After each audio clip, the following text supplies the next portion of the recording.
What's going on, everybody? Welcome to another episode of On Point. Just got red pilled last month. Want to know what the hell this is all about, other than being the cool kids club in the very, very cringy corner of the internet? Well, I'm here to tell you what actually is part of this space. And Royce, probably one of the three guys that started this off, along with Roosh pre Mushrooms and Jesus, and Rollo Tomasi, who I'm sure most people watching this probably already know about. This is his post from 2007, a kind of more realistic and a little more somber appraisal, The Limits of Game. So Game is now packaged, marketed, and taught to tens of thousands of men in the US. At the rate of major businesses growing and the books selling, it's possible that 10 million or more American men will have some knowledge of fundamentals of game within a few years. I'll say this right now, I don't think this aged very well at all. Because 13 years later, people decided, instead of becoming game aware, to completely throw this whole thing away and get fundamentally worse. I don't know who to blame for this, but yeah, did not age well. So that's a not insignificant number, and yes, it would have been.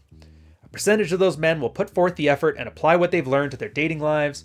When a critical love 'em and leave 'em juncture is reached, I believe the country will go through another social revolution with the great upheaval of the 1960s.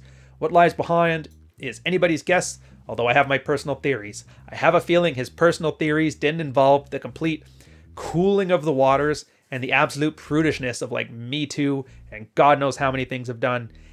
Couldn't have guessed that OnlyFans would be a thing. I'm actually pretty curious what Royce would write about now with this post, knowing what he knows now. Art of seduction's not a new discovery, but its transformation into a science that can be executed in the field to relatively reliable results is new. If Voltaire were alive today, he would recognize a familiar scene of thousands of men talking away their ugly faces to bed the queens of France. But what would strike him as novel is the calculated efficiency and cooperative effort of which these 21st century Voltaires, tools of science in hand, eviscerate and demystify the age-old quest of winning a woman's heart and spreading her legs. I can imagine he would be saddened by the beauty and grandeur of the chase being stripped to its bones and displayed textbook-like for the edification of legions of aspiring seducers. Yeah, I'm actually kind of with him on this one. I know we were having an argument one day on the Rule Zero podcast, which, by the way, check it out. It's on all of our channels, where some of the guys were talking about how they can just, swipe a girl on Tinder or Bumble or Hinge, have her over at their place, half an hour later, everything's said and done. And some of the older guys like me and Paul were like, it wasn't so much just the numbers that we liked. We liked the chase. We liked the game of it. We liked a skill set you could improve on. We liked building our social calibration. We liked being more socially savvy. I don't know. It was a game and we treated it as a game. We didn't feel like wanting cheat codes or speed running damn things. So again, a part of me is kind of sad, and I'm kind of glad right now that I've been in a wonderful relationship with a great girl, because I don't think I would have as much fun with this fast food pickup culture. But whatever, that's the world you're in now. If you're still having problems with it, then stop looking at it as you're trying to speed run it. Start having some fun with the experience.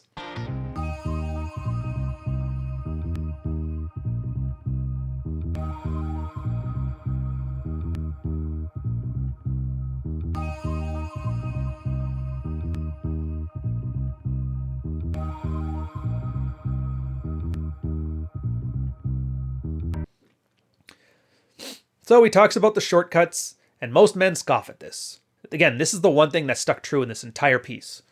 It takes many demonstrations by pioneers before the average guy will lose his long-held beliefs about how the world works. Even those guys who know what game is and have immersed themselves in it were like a religious follower at a tent revival find it difficult to change their old ways. God, that was true. Think about Mystery now and what happened to him.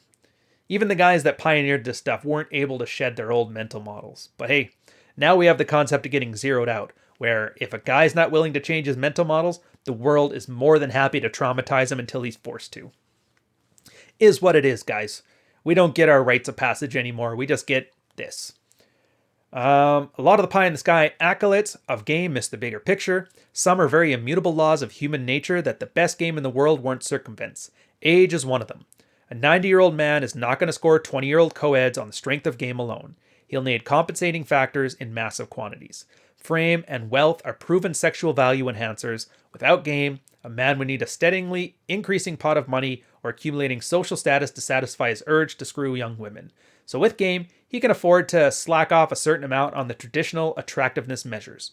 In a sense, Game is like adding an extra 5 inches in height or 100,000 in salary. It gives a man a big leg up in the mating wars. Again, the girl's most erogenous zone is her brain, and game is brain-to-brain communication. It's everything. Hey, don't blame me. It's a game. You should be having fun anyway. Nobody's mad because your controller cost 100 grand. They're just mad that you have better hand-eye coordination. So he has like a very, very fast and loose chart here to show how the age of man increases over time. And you guys may remember this from the Epiphany phase charts from Rollo, where a girl starts off top tier, drops quickly in the phenomenon known as the wall, and then eventually levels out.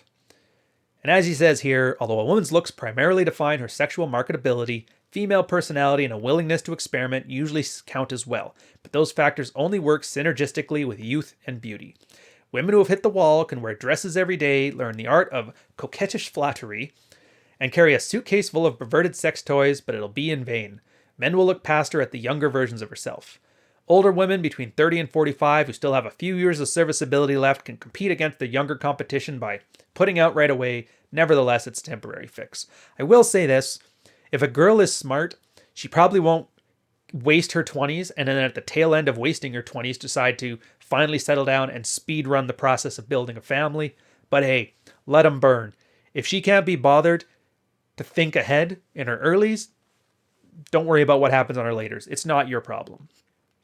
So while game is the next step in the evolution of relations between men and women, it's not an alien technology with diplomatic immunity from human nature that will yield results for everybody under every circumstance. Street bums are not suddenly going to start banging quality pussy, although they may improve their meat-to-lay ratio with the soup kitchen volunteers. For the man who truly wants the life that most men dream about, a multi-frontal attack improving his finances, physical well-being, and game with one eye on the ticking clock is the only way to go. Again, just don't waste your youth. And don't focus too much on one thing or the other. Game is that force amplifier that makes everything else that little bit better. You don't have to be a millionaire. You don't have to be tall. You don't have to have an amazing set of hair. You don't have to have amazing features. It just has to be good enough. And 99% guys are good enough. Add some game to it, and you got yourself a roadmap for that little bit of happiness that every man can carve into his own life. So I hope you enjoyed this episode. I'll catch you guys on the next one. Don't forget to like, subscribe, you know the deal, and I'll catch you on the next one. Cheers.